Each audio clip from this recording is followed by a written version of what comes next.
Good evening, good evening, good evening, ladies. Happy Thursday. Can you believe we are halfway through the month of January? That is so crazy to me. Let me know in the chat how your Thursday is going. I hope it's going well. Hope you're staying warm. I live in Alabama and I've been here for 4 years, and this is the first time I actually seen snow. It wasn't much, but it was something, and it shut schools and all of the things down. But I am grateful that we are on the other side of this. So let us know in the chat how you're doing and how you're faring. I want to thank you all for joining us for another episode of Girl Talk. This is our 10th episode. We've been having our Girl Talk since November, and I just want to welcome you to this conversation. Girl Talk, our intent is to give women the opportunity to share their stories, share their testimonies, to share what the Lord has done to give inspiration to others. Many times we feel that we are siloed and we are going through situations by ourselves, but we have to know that the Lord has equipped us with sisters in the ministry and in the fold that can encourage us and uplift us. While our situations may not be the exact same, we know that we can join together in prayer and God can see us through.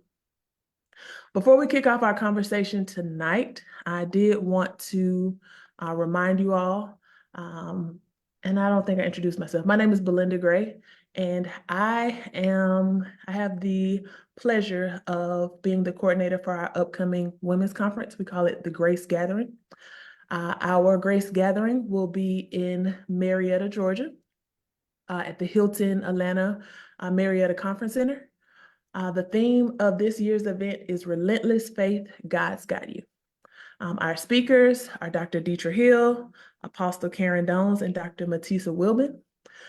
And our planning committee, we have been working tirelessly for you all. So if you're interested, you can learn more about the event by going to our website. And also you can go to our website to register. You can go to wograce.com and you'll find all of the information there. Ladies, as you're registering, don't forget to pack your hat. We are going to have a high tea, a garden party on that Saturday. And we're going to have a competition. So who has the fanciest hat or fascinator? So go ahead and get yours in preparation for the event. We're going to have a praise party to confirm what God is going to do in our lives. So we hope to see you at our event. Again, I say go to wograce.com to find the details. Yes, Karen Dones is amazing. So please make sure that you go to our website to register. All right, we're going to kick off our conversation. Remember, I told you this is episode 10. Tonight, I get the honor and pleasure of speaking with Pastor Claudia Smalls, and we're going to be talking about how she has been navigating faith and ministry. So I'll kick it off. Pastor Smalls, tell us a little bit about yourself. Okay, well, hello.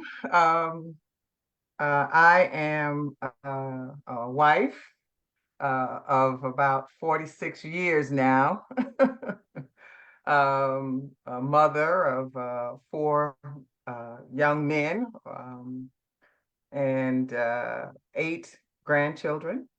So I'm grateful to the Lord for what he's doing, pastoring now for 12 years and just thanking God for the journey.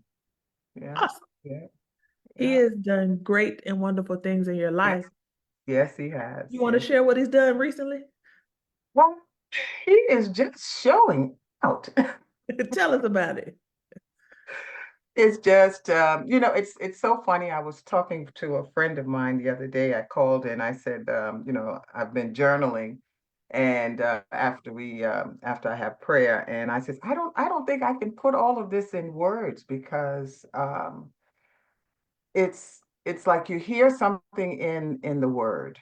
Mhm. Then you may hear something from someone else. And it's like, one doesn't know, the word has been there for, how many years. Hmm.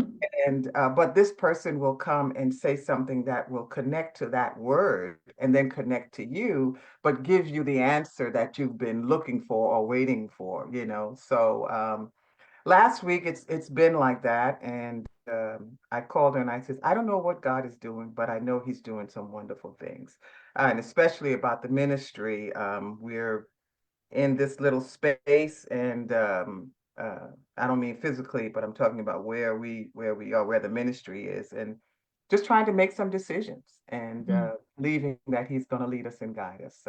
So yeah, he's doing some things. He's doing some things. And you mentioned that you start off with prayer and then journaling. Yeah.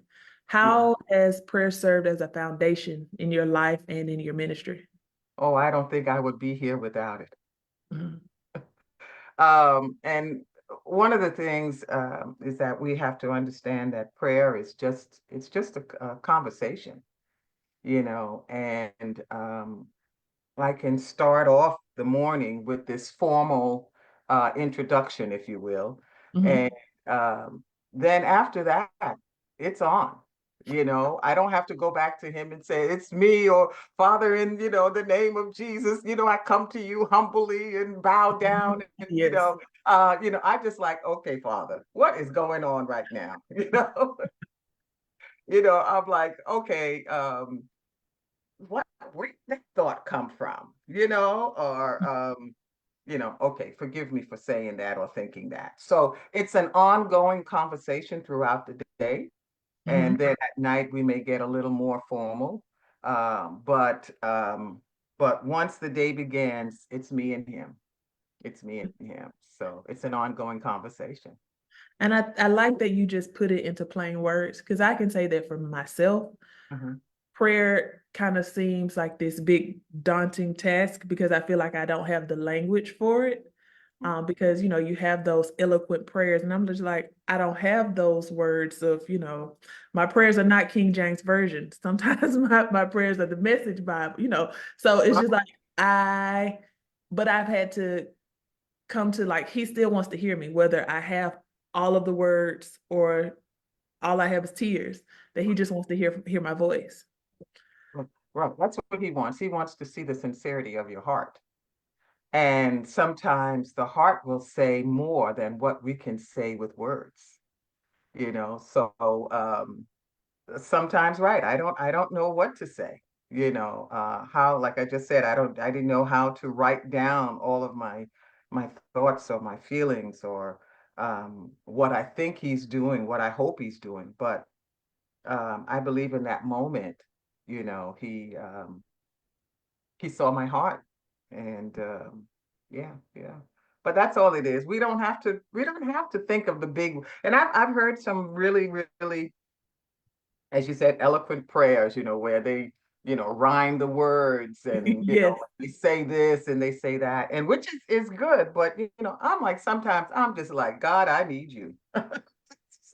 I need you, and I need you right now. Can you please come? If you don't give me what I want, please just wrap your arms around me and just tell me, daughter, everything is gonna be all right. You know what I'm saying? So Mhm. yeah, yeah, yeah. Gotcha.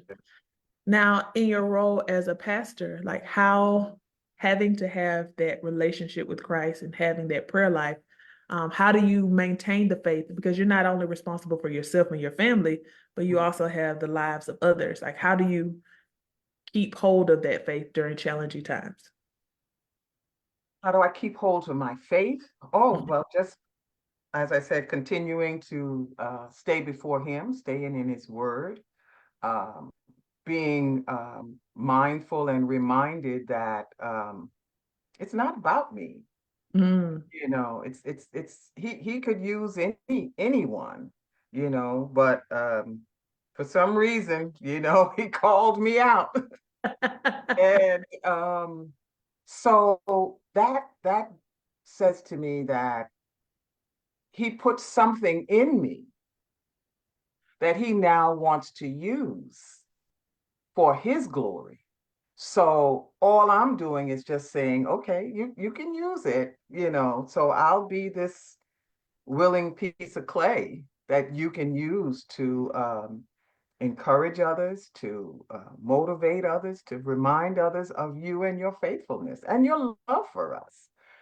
So it's just being mindful of who he is and what he has done already in my life, and the fact that he trusts me with his word to say, go out and preach and teach, you know.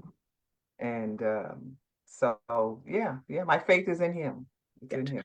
Now, Mhm. during those challenging times, is it easy for you to immediately go to that place of, I know he's got me, I know that I am a willing vessel? Or like, what is that process to get you there? Well, sometimes I can go there.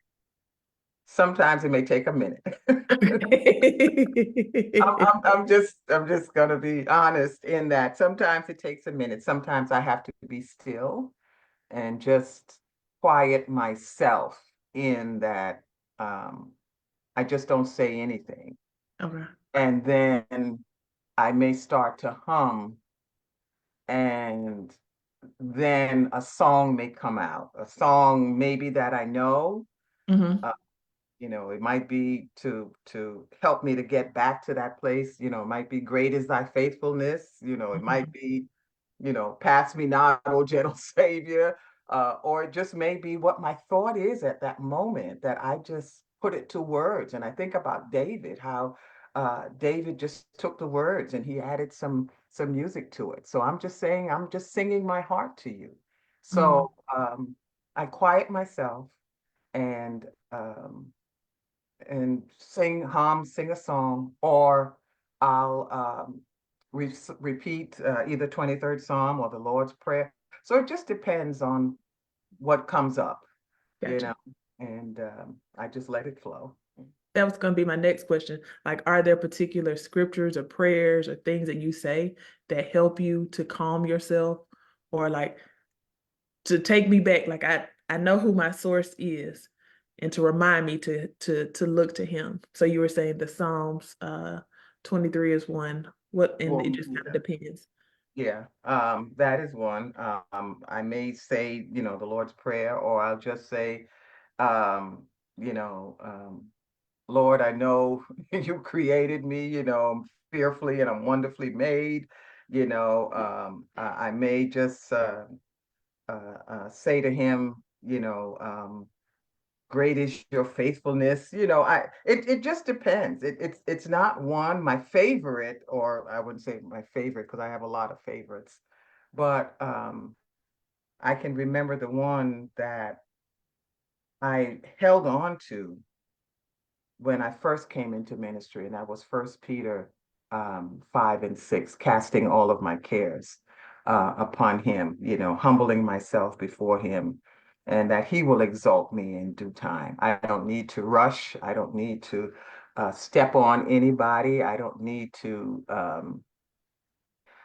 speak evil or any kind of bad way about anyone, because if he called me, then he's going to position me. Yeah. So those two, that was the first two that I held on to. That took me through some hills and some valleys, and you know, but yeah. So you talked about when you first got into ministry.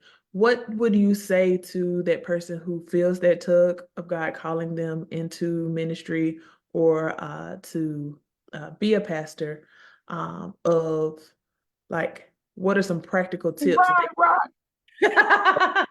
you said run, okay. But God still call them and they still got to do it. But Don't be like Jonah. Don't be like Jonah. I'm gonna tell you, accept it. Even if you don't fully understand it. And I was sharing with one of my sisters the other day. There's a book that I read years ago. It's called Calling and Separation. And I forget who the author is, but you can hear the call, and I would just say accept the call. If you know that it is God, just accept it. But there's a period of in between that call and then you separating, you going into the ministry, and give yourself that time, because that would be like a time of preparation. When I think about Moses, when Moses saw that there was some trouble or some things going on with his people, Mhm. he acted very quickly, and he did something that was not pleasing to the Lord, which was killing one of the Egyptians. Then what happens? Now, Moses had to go on the backside of the desert for what, 40 years. So you can say that he heard what God was saying for him to do, that he was going to be the deliverer, but he wanted to do it in his own way, if you will. Mm. And so then now that 40 years, he got his self together, understood the call, understood what God was saying, and then he came back. He came back with some power, with some force, with, what are you, Pharaoh, what are you trying to do to God's people? Let them go. And he understood then what his purpose was and what he was to do, relying on God. So I would say to anyone who's in, accept it. Mhm. Accept it. If you hear it, accept it. But then continue to talk with God, continue to talk with your leader, and go to school if you can, get some training. But then understanding what that call is, what God is calling you to, and then prepare yourself, for the work. It is So you mentioned that the separation. So you would hard. recommend like don't rush into it. Like the Lord called me to pastor. 2 weeks later, I got Open a up the church. No, building. no, Don't do that. It's some time for you to get yourself together because just because he called it don't mean that you have to do it today. no. Right, right. Gotcha. Yeah, yeah. Gotcha. And to Set, find that mentorship and to continue to listen to God's voice. right, right, right. Yeah, give yourself some time to not only that, to let it settle in you, as to this is what it is. Because one thing we don't understand too is that when we are called into these positions, whatever it is, it just I won't say just ministry, because ministry is a great work, but it does not have to be pastorate. You can be called to an elder, you can be called to a deacon, you can be called, but there's a weight that comes with that position. There's a level of anointing that comes with that, whatever it is. So you want to make sure that you are equipped, that you're stable enough to carry that anointing. Mhm. Because if it is too heavy, if it is where you're not capable of carrying it, guess what? It may crush you. And that's Mhm. not what God would want. So take your time. Take your time. If he's called you to it, it's not going anywhere. It's True. not going anywhere, you know. But what you want to do is you want to be able to go and to do it and do it right, and allow God to lead you. Mhm. Because as you're talking about it, it makes me think too, like you were saying, it just doesn't necessarily mean or just being tied to like being a pastor. Like Mhm. even if someone's being called to be a deacon, Mhm. there's a process that your church typically takes them through. So it's some training you have to go through. Like first you have to have the conversation with your leaders. Right. Then there's some training that you have to go through. And then I'm sure it's like some shadowing or something, but it's a process. It's not just a hey, I'm gonna apply for this job on Indeed, and I'm going I'm gonna be the leader of this church. So come to my church next Sunday. I'm getting installed. Right. Um, and during that time, there are things he's preparing you for, and it may you're not going to get exposed to everything during that preparation, but you'll have the tools and the resources to have a solid foundation. Right, right. Because sometimes, and not all, but sometimes people, they say, well, oh, he called me to pastor, but it may not be pastor in the typical pastorate. He may call you to maybe be over a ministry, Mhm. where it's an out where you're helping. So it's not so where you're a shepherd, Mhm. over sheep, but it's where you are uh helping, in if you would say in the marketplace, if you will, or out in the fields, to be able to help those in need. So that time I think is very, very important. I think it's very critical that you then spend that time. Well, where did you call me to? Who did you Mm. call me to? Because he didn't call. he didn't call you to everybody. Who did he call you to? Did he call you to, be that outreach or to go and evangelize? Is that all you supposed? So just find out what the ministry is that he's calling you to. So Gotcha. that time of separation, I think, is very important. Gotcha. So, what are some challenges to leading sheep? Ah, okay. Okay.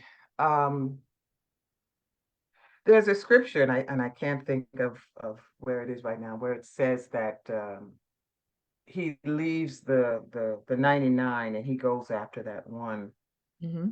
So sheep as a rule or how they operate is that they don't really, and I'm just going to put it in my terms right now, they don't really pay attention to where they are. If they're eating, they just They they just just there. eat. They see the green grass and they just eat. They just go to Mm-hmm. eat. And the next thing you know, they have gotten away from where they're supposed to be.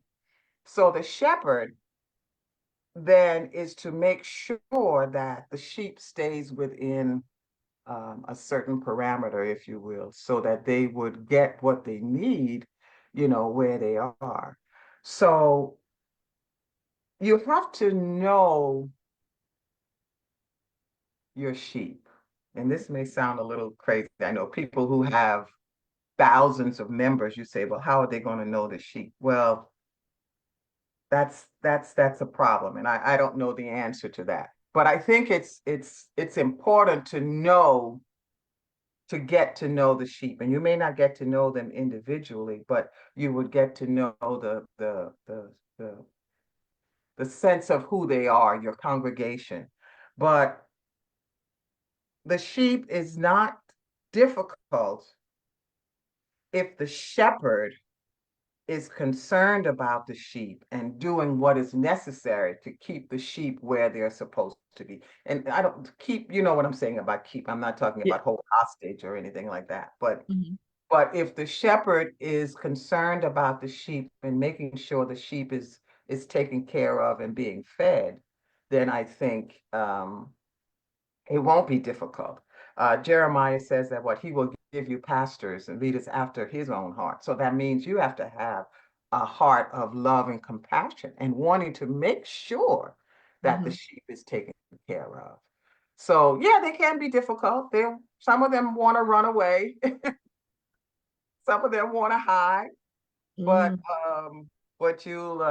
you'll have to know how to talk to them in a way that they will know that they are loved, they are cared, people care for them, and they want them to succeed. They want them to be, all that they can be. Um, but then there are times when you got to correct them. You got to be, you know, let them know that, hey, listen, this is not right. One of my ministers said the other Sunday that she says, yeah, pastor will correct you, and she just does it just so nice. She just say, okay, now, this is this time, but the next time that she doesn't come, I just started laughing. I said, well, I'm glad that you see it that way. I don't want to beat anyone over the head. You know what I'm saying? Because then they Mm-hmm. feel like, um, okay, am I in a slave camp or something? But I want Mm-hmm. to know for sure that it wasn't right, Mm-hmm. or that it wasn't pleasing to the Lord, or it wasn't pleasing to me as your leader. But I don't want to crush you either. I want to make sure that you remain in a good place. So I think I went on a little tangent there. I No, no, no. hope. I think you hit on a lot of good points, but I think you're being able to navigate through with being the shepherd comes through having that prayer life Yes, because you're absolutely. tuned into him. He Right, tells you, hey, we need to handle this situation this way.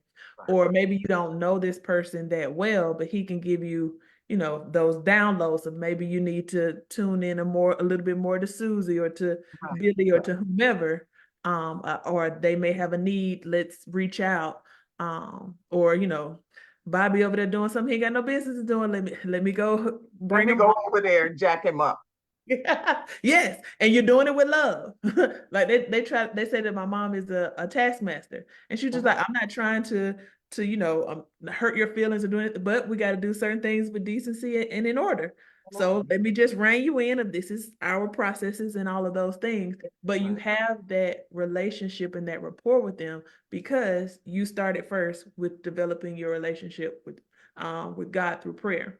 Absolutely, absolutely, So absolutely. with your congregation, like what tips or tricks or tools or things that you use to help them to develop their prayer life?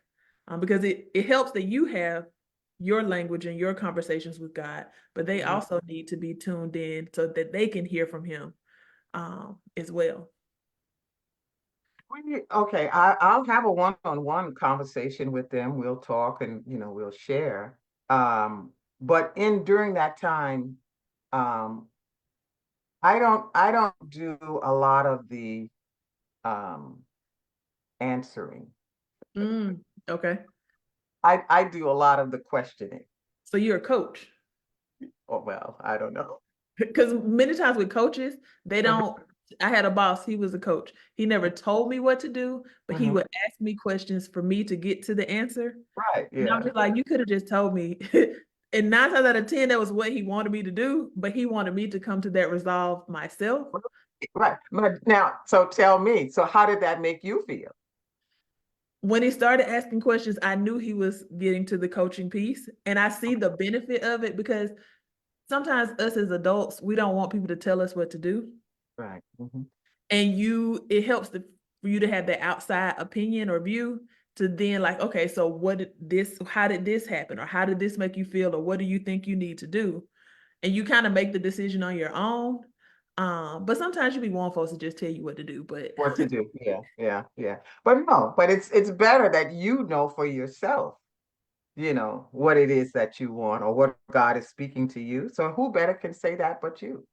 So true. yeah, I'll ask a lot of questions. I'll say, well, okay, well, what do you think about? Well, why would this? And so I do a lot of questioning in our time. And it's not that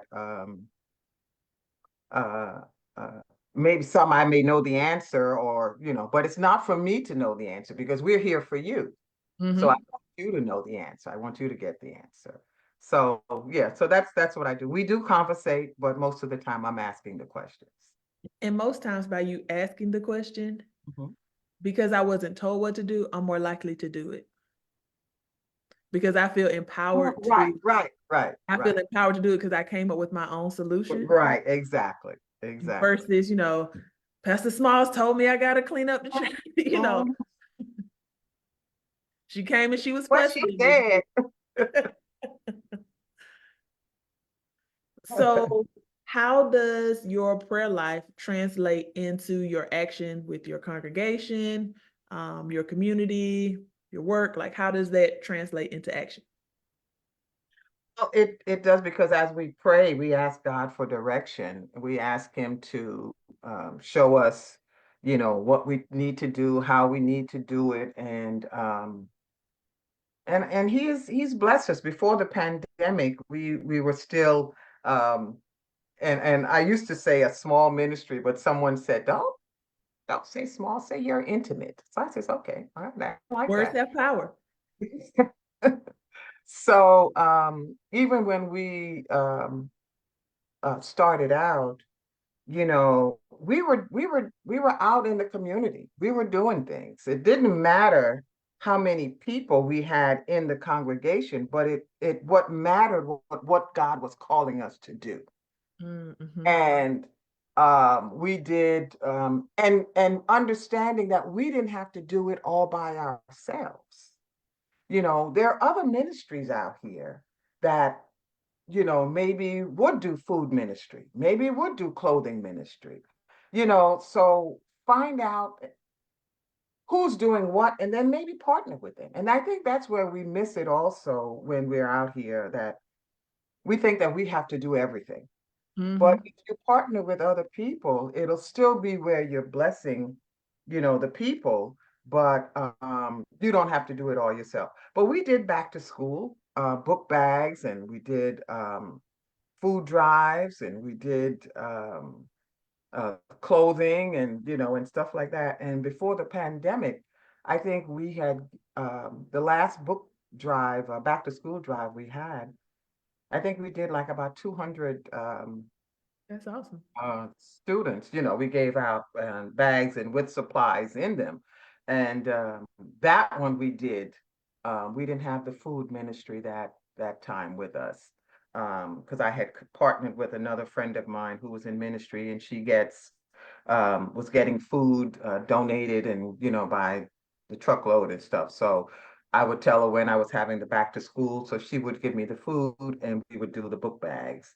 But that particular time we only did book bags. And we did like about a 200, and it was a blessing. It was a blessing. So it doesn't matter the number, it just matters where our heart is, what our intent is, and what God is calling us to do. And you bring up a good point of the opportunity of networking and partnering. Mhm. Because, like you said, many times we feel like, well, you have to do it all. But I can have my lane, you can have your lane, but we can join together and we can have a far bigger reach. Right. In that I'm giving book bags to students, but I'm also helping that mother who needs some food so that the child doesn't go to school hungry. But I didn't have to come up and do all of that work on my own. On your own, right, right, Because many times we feel like we have to do everything on our own. right, Um, and whether you're intimate, large, small, medium, whatever, you can't do it all. right, right, So right. it is important of having that network and partnership. So how about that person who feels led, or maybe they have a church and they have that intimate setting and they're feeling the tug of getting in the community and feeling like they have to do it all. Like, what would you suggest to them on some practical tips of partnering or networking with others? So just see in the community who is there. Maybe just Google, go to the internet, or just uh, ask around. Like who's doing this type of ministry, and see if you can partner. I think one of the things where we miss in ministry is that we feel like we do have to do it all. Like this is what who we are and what we and afraid to partner with others because then we would lose our identity.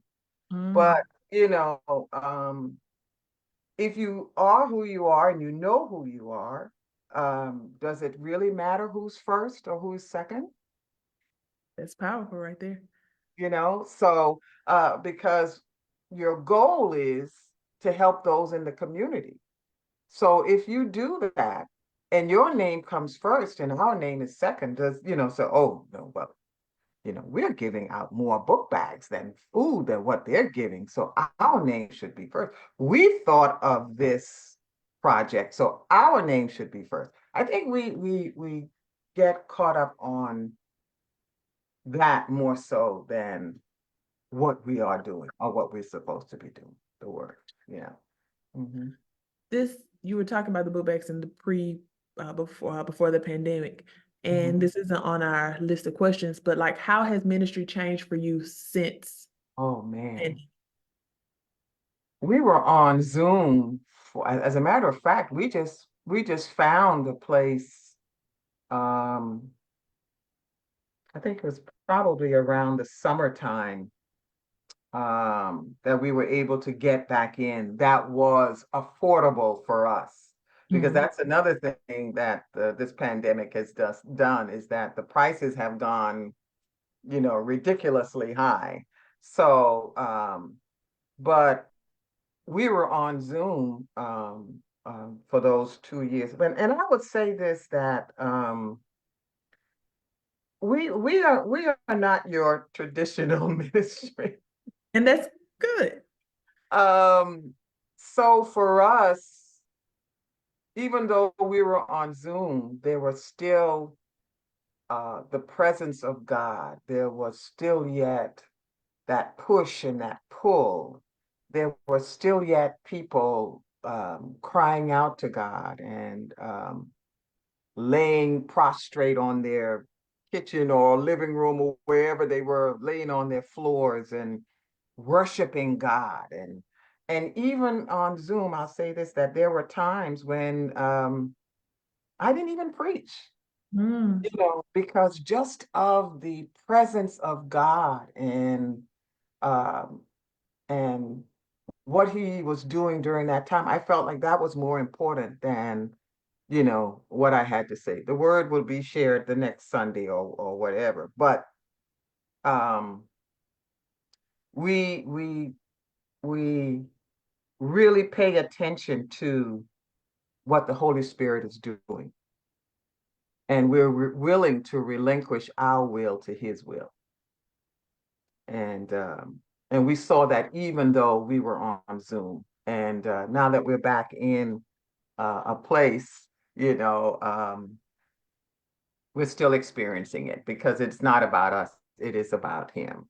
And if we have gathered together to worship Him, then why not do that? Why not That do is that?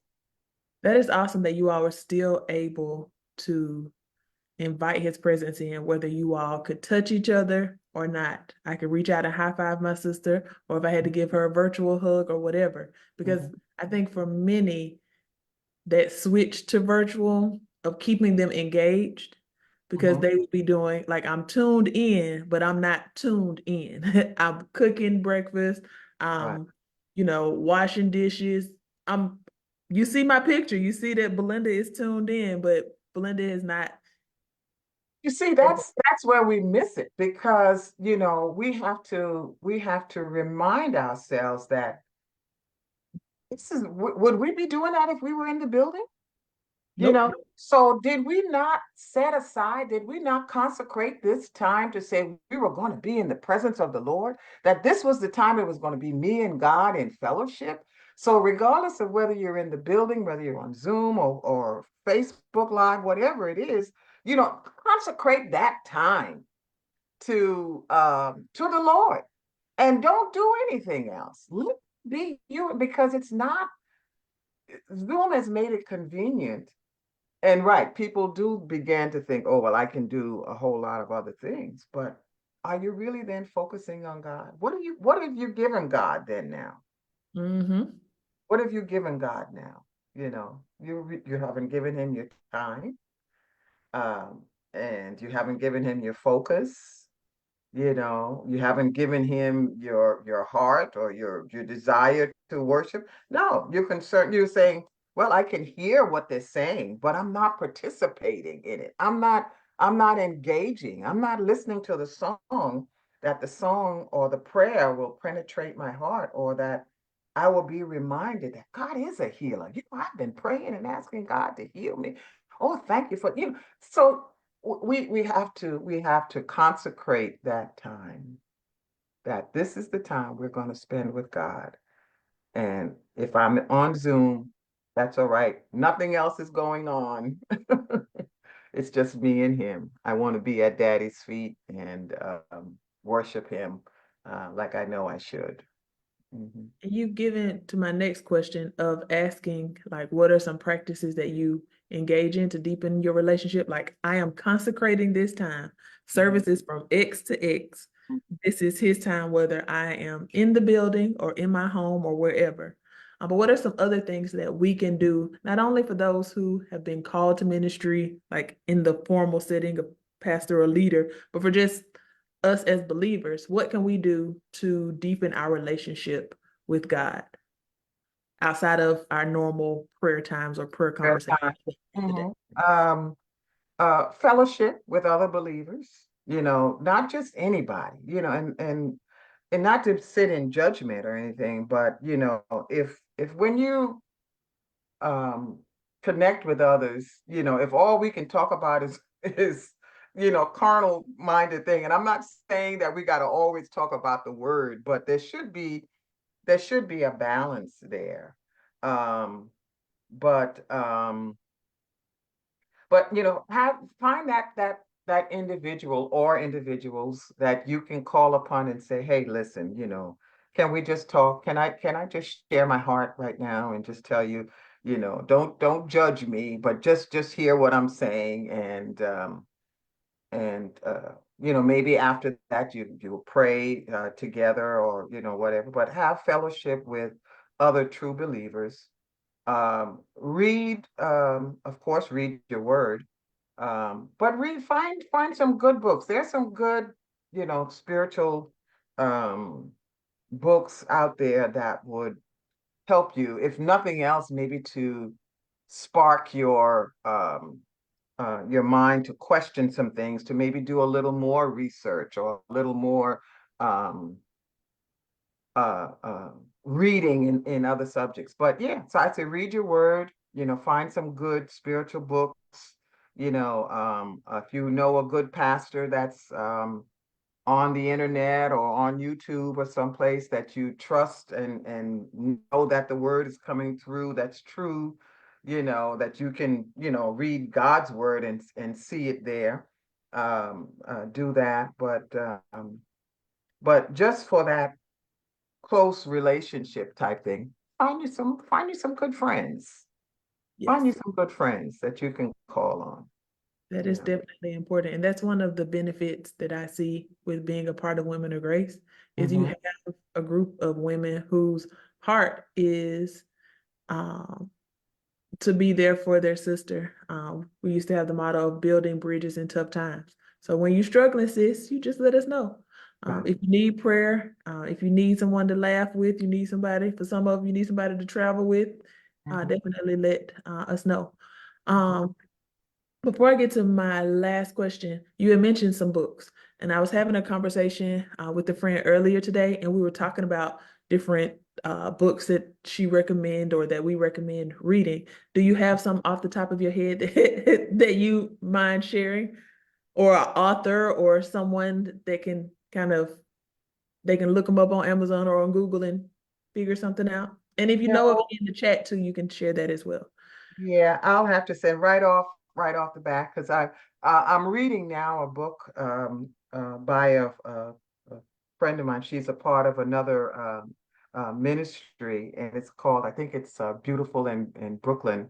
I'm not sure if she's on, but and it's just talking about her life and her living with her children, and just seeing God um, bringing her through some situations and stuff. But I can't think of any particular author right now. I have a bunch of them back there behind me that I have yet to read, and I'm trying to organize my life to the place where I can get back to reading. That was one of the things I really, really love to do, was to read.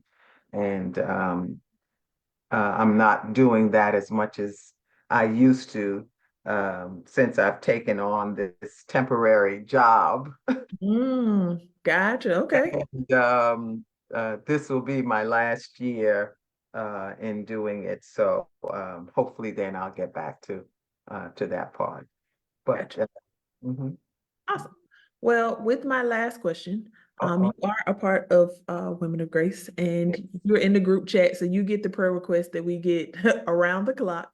Mhm. But Women of Grace is a ministry where our heart is we spell grace through PFS, which is prayer, fellowship, and service. And so, how can we as a ministry pray for you? Ooh. And how much longer do we have? We listening. Go ahead. We tuned in. Um, Truthfully, I would just say that just pray that I don't waver in my faith or waver in what I believe, that I don't focus on what I see in the natural and believe that God cannot turn that into a super, Mm, you hmm. know. That I will not look at someone else's green grass and think that this is, where I need to be or what I need to be doing. Um, because, his grass or their grass might be different from my grass. It's Hmm. a different type of grass. They may be very attentive with taking care of their grass. Or it may be artificial turf. It just looks That is true. It just looks good.